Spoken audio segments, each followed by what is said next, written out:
Right. Welcome everyone. Thank you all for being here. I'd love to see some cameras on. Thank you, Gavin and Drew, for having your cameras on. Appreciate it. Yes, hello. I want to start off really with just some reminders and open up for questions from the previous webinar. I know we've got our September 30th deadline for rosters to be updated. That's also when right after that final invoices will be sent. um, New initiates should be being entered into my ZBT right now, like super within 3 days after being initiated. So I just want to answer any questions that maybe anyone that was on our last webinar had, or if you were coming in place of someone from the last webinar, open it up for questions before we kind of hop into this week's topic.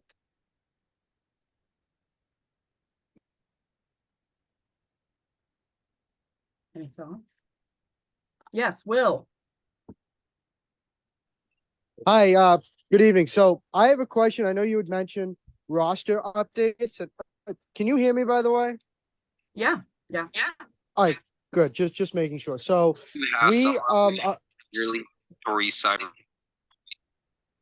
we're having some difficulty as it relates to getting a brother on the roster who transferred from another school, from another chapter, a ZBT chapter. It's Washington University at St. Louis, and we haven't been able to put him onto the roster because we haven't gotten the transfer order from their president. So how is it? How do we go about that? Because we haven't done something like this, and we don't really know exactly what to do or how to go about it. So I guess that's one question that we have as it pertains to that process with the roster.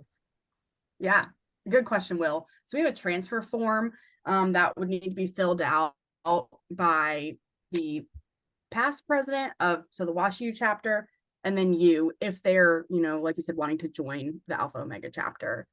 At that point, we would have Kim, once she gets that paperwork, go in and kind of move it over in the back end, because it's just kind of easier that way.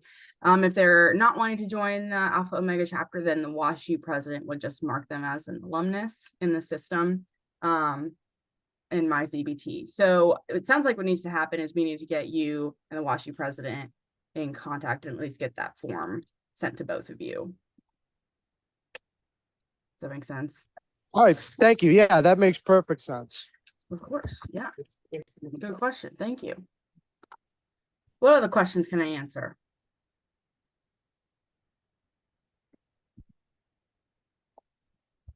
Nothing? Feeling all right? Okay, cool. Well, then we'll go ahead and get started. Like I said, I appreciate you all being here and being patient with our tech snafu right at the beginning. So for this webinar, I want to talk about officer elections and transition because it's getting to that time. And I'm hoping that this can be a bit more of a conversation than me lecturing, which is I feel like often how these webinars usually go. But I want to hear from you all, and I have a poll that I want to send out in a little bit as well, and just kind of get your opinion on a couple things. But previously, there has not been too much structure to the officer elections and transition process from the headquarters standpoint. We have never, we have said, oh, you should be electing in, the fall, but some chapters haven't been on that timeline. I know there have been some changes in officer structure over the past couple of years. And there hasn't been there's been like a basic transition and an advanced transition. And we really just want to come out and explain what our ideal scenario would be for all of our chapters, some of which will give you kind of the structure and you can play around with exactly what that looks like, but other things to really incentivize chapters to go with what we think is ideal for, what the typical move is on campuses, and for our training structure. And I'll give the background on that while incentivizing it with some awards. So I think the most important thing here to note is that at this time, and I'll show you all kind of an ideal timeline image that I have, you all should be thinking about officer elections. It should be happening around this time because we have our national officer trainings at the first of the year, the first of the calendar year. So we've got President's Academy and Emerging Leaders Institute, which always happens around the first or second weekend of January. And then we've got Virtual Officer Institute, which will be moving to kind of a more actual in-person regional model, which we hope will be more engaging, because we know sitting on a screen for many hours at night is not always the most engaging for you all. And we want to make sure that you're, yeah, Jacob, I see you shaking your head. We want to make sure that you're getting the best training from us and having the most opportunity to interact with other, brothers at the same time. So with that being said, I'm going to pull up a document that kind of shows the officer transition timeline that we would love to see you all on. So let me share my screen. Yeah. Here we go, share screen. You would think by now I would know how to use Zoom. Clearly I didn't. All right, so this is kind of our new and improved officer transition program. And it's a whole program. I'm not going to go through it all today because I want to go through really the prep case. But this will be sent out to you all. It will also be in Plaid that we went through last time for the officer resources. And it really is like 6 pages, all encompassing of why there should be an officer transition, why it's important, and then different links for you if you're in different stages of the officer transition. But I want to focus on this timeline here, and it might be a little hard to see because I know it's probably a little small. But we're right at October 1. So it's the 27th today, beginning October 1, election prep should begin. So I'm going to make this box bigger and take you to another document in a second. But ideally, October 1, election prep begins. You have a month of prep, which we'll go over in a little bit. And then by November 1st, there should be an actual vote occurring. And I think one of the reasons, like this timeline you can see runs from October 1st all the way through the end of January, because it takes time to get trained. There's a transition process, which is important. And also you need to get prepped to do so.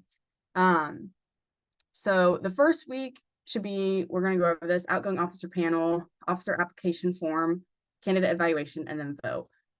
But that's all in the prep, which will come in this next month. November 1st, there should be an officer vote, and then officer installation. So I want to ask you all a question. This is not in an actual poll, but I want to hear, how many of you have actually seen your chapter do the officer installation ceremony? Like from the gold book, legit, as the no judgment zone, because I want to know what's actually going on. I don't think my chapter's ever done that, to be totally honest. Yeah, I love it, Nick. I had a feeling that might be the case. Drew, what about you? Oh, we have. You have? Yeah. How is it? Um, Does it feel good? You don't have to share because I know I'm not a brother, but I want to make sure. no, you're fine. It's fine. It does the job. I think the moments of reflection, I think I can go as far as to say that can be beneficial in a good part of the ceremony. Yeah. It's not particularly memorable like initiation is, obviously, but it doesn't have to be.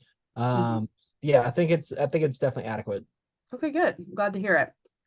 Who else? Have any of y'all, any other groups, do you does your chapter do an actual transition ceremony, or is it more something that you all come up with on your own?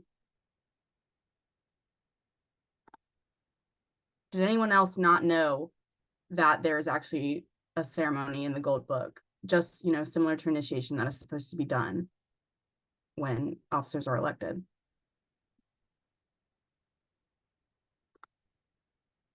Not us, Toby, Cameron, you have, great, thank you. Don't currently do it. Yeah, so kind of a mixed bag here. And I think that kind of makes sense for where that's why we want to come out with a little bit more structure this year and give you all it, truly just lay it all out for you. So that should be happening, right a couple weeks after the vote. This is for appointed and elected officers, which you can talk a little bit about more.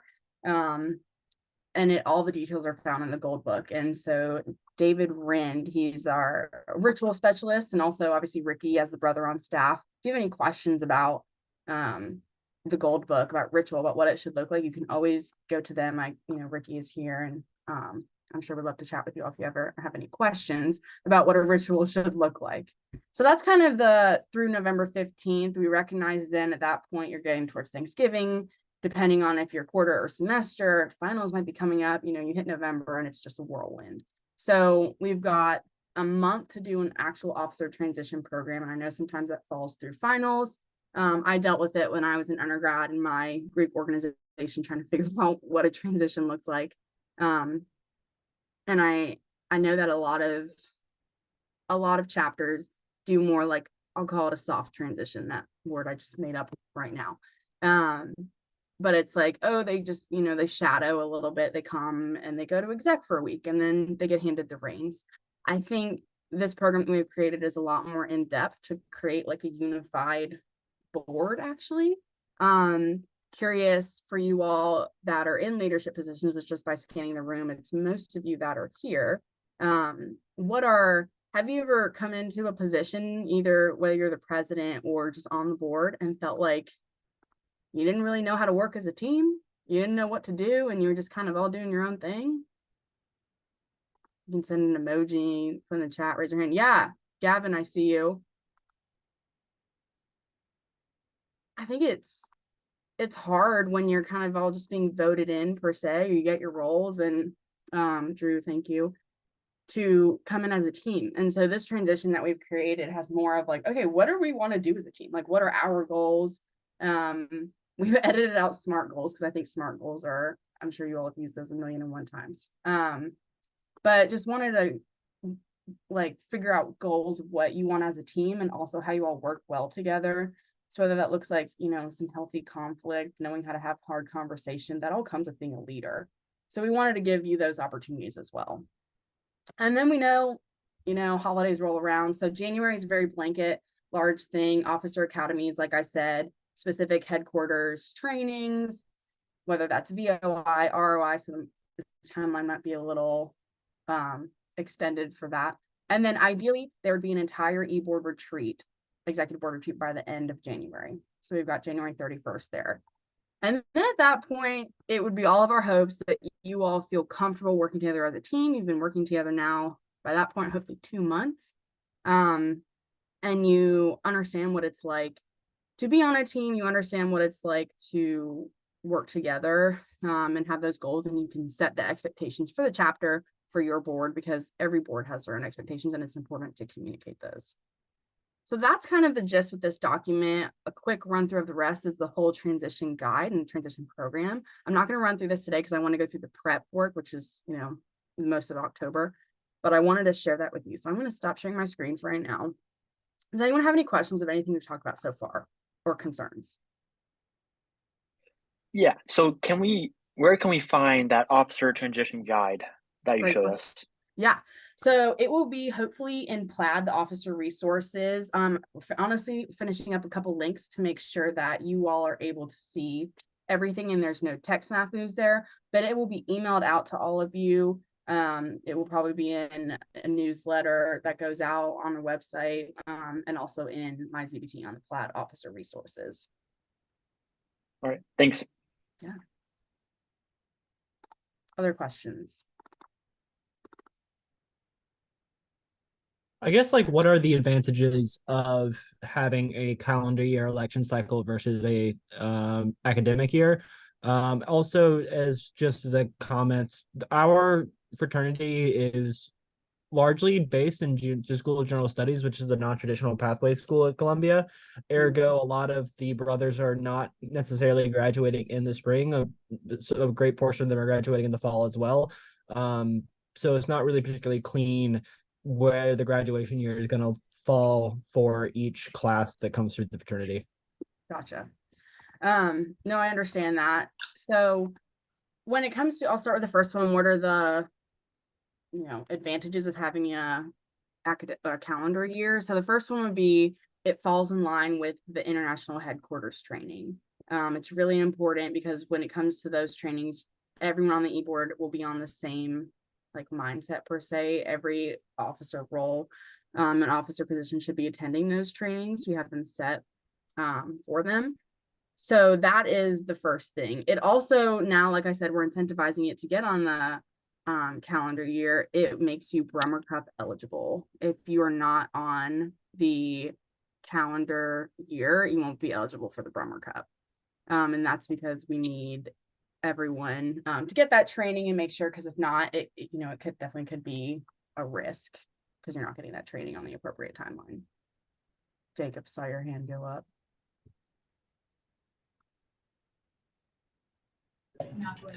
Hi, everybody. Good to see a lot of you guys again. Hi, Rebecca. So, making eligibility for the Brubber Cup contingent on being on a IHQ timeline is that sounds pretty disgusting. I don't. If we could unpack that at a later date, because as Drew said, we've had to do all sorts of things to survive, and if that makes us Brubber Cup ineligible, that is foul. And on the other end of that, why are we so tied to a Christmas break between Christmas and the start of the or between the new year and the start of the semester for this executive training? Why was it ever in like May, June, July, any of those other times? That's a good question, Jacob. I appreciate you. Thank you for bringing up those concerns. We can definitely chat about that and talk through what that looks like. I don't have, all of the answers for that right now. I can let Ricky hop in, but I want to move on to Philip and then we'll come up back to that. So Philip, do you still have a question? Well, I was going to ask a few things. First of all, was again, why is the officer training in the winter? If it seems like it could potentially be a lot more convenient for a lot more people if we did it over the summer. This second, oh, sorry. Yeah, I was just going to address, actually, most chapters have the calendar year cycle. It's pretty few and far between the ones that don't. And so we're really trying to do what's best for the majority of them. And I know it sounds like that might not be the case, but I can tell you just from working with a ton of the chapters and having our other coaches, the majority is actually like a January to December term, which, would include our training. Okay. Do you want me to pop in or? Sure. Yeah. Good evening, brothers. Thank y'all again for being here. For those of you who haven't met, I'm Ricky. I'm a brother from the University of Memphis and work at headquarters now. The decision for calendar year actually comes from the Supreme Council. It does not. Headquarters is responsible for executing and enforcing that policy, but it is not necessarily our decision. We certainly don't disagree with it. Because what we have found from some of our partner and peer organizations across the fraternity landscape is most of our risk management issues happen in the late summer, early fall, football season for traditional schools, other things kind of occurring, people coming back onto campus. So having well-seasoned officers and chapter professionals, who have been in the office for a while and have had that training that Rebecca talked about is pretty important. We also cannot, no one can go about educating and training our officers multiple times a year. We can do ongoing education and training, but in terms of that bulk, big, training that happens at the beginning of the year that will take the form of ROI, Regional Officer Institutes, moving forward, it has to happen once a year. And so most of our chapters, over 3/4 of them, do follow the calendar year process. And actually, Rebecca touched on the Brummer Cup. Our insurance company has actually gotten pretty adamant that we start enforcing this policy a little bit more hastily and potentially charging higher insurance fees because officers are not trained. And so they're working on collecting data on their end in terms of, is there a correlation between chapters who don't get this training and who are involved in incidents? Is there an insurance claim rise from these types of chapters, et cetera, et cetera? So no matter what your case is, no matter what's going on, it is in your best interest to get in line with the calendar year officer rotation and election cycle. And we have dealt with chapters who have had to adjust to that and have had no choice through insurance conduct or university. And so we've dealt with a lot of issues and we can support you through that. And we do try to manage it on a case-by-case basis in terms of supporting you with that. And we've even had to back some up to the last weekend of October. We've got options on the table, but basically officers need to start at the beginning of January or toward the end of their fall semester recorder. I don't want to go down this rabbit hole because, like I said, Rebecca and I cannot swipe a pen and change the decision. It does have to be an act of the council. And so I want to make sure that we're taking time to achieve the things that Rebecca wanted to achieve, because we're not going to be able to change this policy today. Also, just briefly wanted to say, maybe not in such extreme terms, but I do agree with Jacob that I really don't appreciate it being connected to the Bremer Cup. Like our chapter is not in a position to compete for it, but I do feel like it kind of takes away from it as a whole. Taking some chapters might be doing really great work out of eligibility, but yeah, that's my opinion. Yeah, I appreciate that, Philip. Thank you for the feedback. You know, it's definitely something we'll take into consideration. I see all the hands, but I want to make sure we get through the program, and so then I'll open it up for questions at the end. I really just want to go through our the election prep. So what this timeline shows would be for the month of October. So I'm going to share my screen there, and again, I'll email it out to you all. And then also it will be uploaded to Plaid. So election prep, this is kind of that box, the first box of October. So as you can see here, week 1, an outgoing officer panel, week 2, an officer application form, week 3, a candidate evaluation, and week 4, a vote. And I want to make sure that when I'm saying all this, these are options presented to y'all. I am not expecting every one of you. If this does not work with your chapter or your school, if this is not something that you think will be good, these are just options to make sure you're getting the best candidates and the best roles. So please always work with your chapter coach on figuring out the best option for you. We really just want to make sure that throughout the month of October, you're thinking of elections, you're thinking of how to prepare best and what that looks like. And we want to give you the structure to use that if desired. So this is one I just really enjoy, an outgoing officer panel. Have any of y'all done anything like this in the past?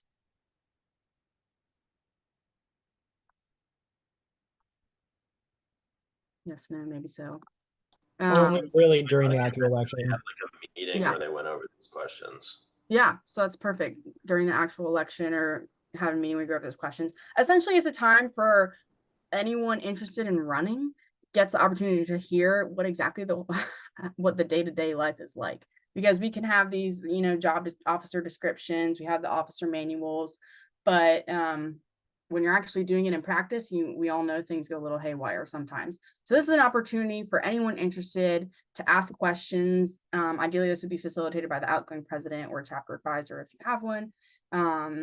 All outgoing exec members should be in attendance, and if there are any chair positions that the e-board wants there, they can actually absolutely do that. These are some sample questions. I won't go through them all, but it's something, you know, I think it'd be wonderful if every chapter considered, so everyone has the opportunity to ask questions and understand the full depth of the role, more so than just on paper. So that could be the first week. The second week is an officer application form.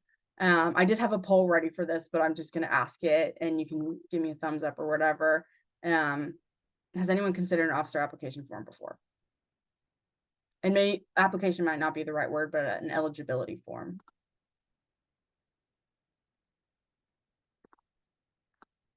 Yeah, Toby, I see your thumbs up. Awesome. For this, it's not so much like, why do you want to be an officer? Ideally, if you're going to these events and people will know why you want to be an officer. But it's more so, thank you, Drew. It's your part, it's part of standard. It's part of the plan. I love it. It's more so just like, are the officers really holding up the standards of the chapter? So to be, you know, in the Brotherhood Quality Standards, it says you need a 2.7 GPA to remain academically current in good standing with CBT. So with that, it's like, you know, do you always know if your officers have that GPA? Making sure that they're academically good role models, financially good role models.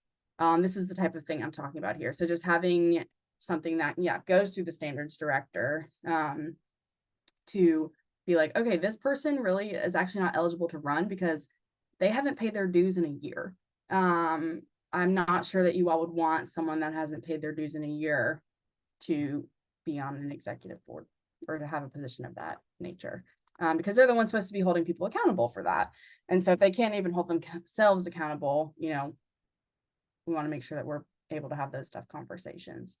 So I think this is just something that is always good. Collect simple information. There's a sample link there. You can do it on Google Docs. You can do it on Microsoft Forms, whatever is easiest for y'all.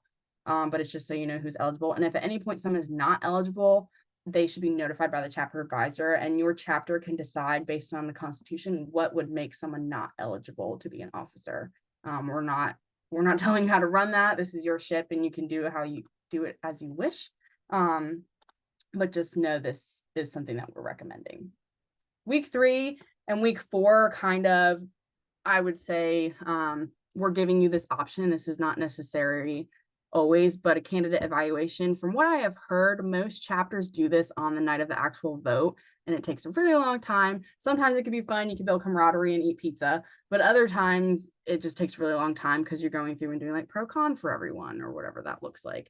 This just gives you the option to do it more so in advance so everyone can have,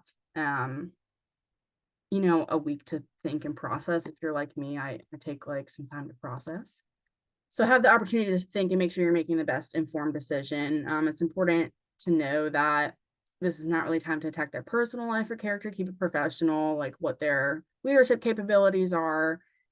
Take some notes. And then we're looking at moving into the week after that for an official vote. We technically, ZBT, all meetings should be run with Robert's Rules of Order. And I think that is something, you know, I did not know what that was when I was in college. And so it's something I had to learn about to facilitate meetings, but that is how it should be run. So there are links here and information on how to do that. But at minimum, and when I say at minimum, you know, there's always room. If you have a tiny chapter and you don't have the manpower to have 8 people elected, how can we maybe make committees or combine some positions? But the general lens is at minimum, you should elect everyone on the executive board and a standards director. And then various other roles can be appointed. I'm talking like chair roles.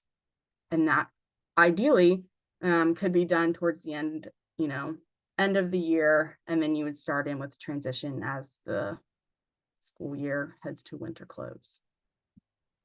I saw on here, can this be emailed to us as well? Yes, and it will also be in Plaid in the officer resources. I'm going to stop sharing. That was a fair amount of information. Went through basically a whole month of activities in a short time span. So I want to give you all the opportunity. I know we had some other questions pop up and get some answers. Yeah, Gavin. So when it comes to the new officer election schedule, I know that like if you don't follow it, you go like it disqualifies you from awards at convention. But is that just like appointing in for the calendar year? Or do you have to go through like the entire week schedule for that to be like qualified? No, that is just, and it's only the Bremer Cup, which is our most outstanding chapter. Other awards you can be eligible for, or the chapter can be eligible for. But yeah, right now it's just if you were you don't need to go through the week by week. Again, like this is just a structure that we want to give chapters because I feel like it has been very loose over the past couple of years. And so for groups that did want more structure, we want to give you that option.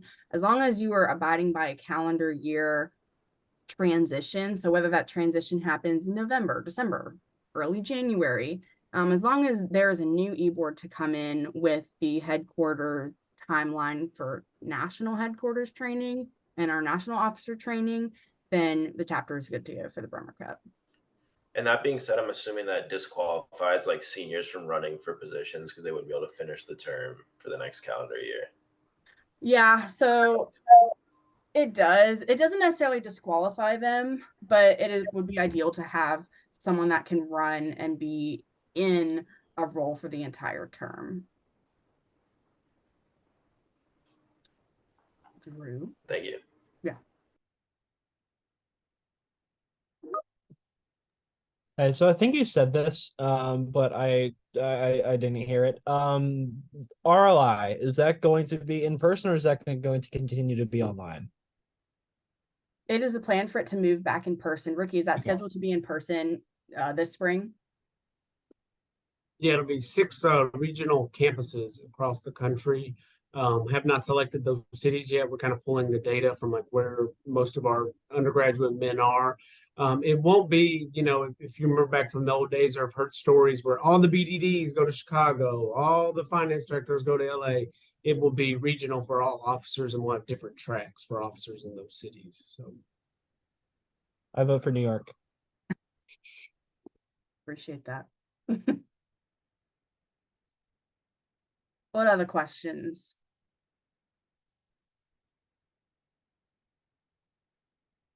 Okay. Well, I know we ended a little bit early today. I feel like I wanted to just make sure we covered some of the prep and give some reminders for that officer election season is upon us. Same with the other admin things. So I appreciate y'all being here. I'm gonna go ahead and stop recording. You all almost let me forget my assessment form, which would have counted for attendance. So glad we didn't do that. I'm going to drop an assessment form in the chat, and this will get you fill it out for attendance and SOE point. So I appreciate you all being here. And then our next webinar is focused on Israel now. So it's going to be the end of October and have a bit more, it's going to be more heritage and Israel advocacy focused and things of that nature. So it is the last Wednesday in October, which I believe is October 25th. Yep. At again, 7:30 p.m. Eastern. Drew, yes. I know it's in the standards of excellence, but I don't want to look right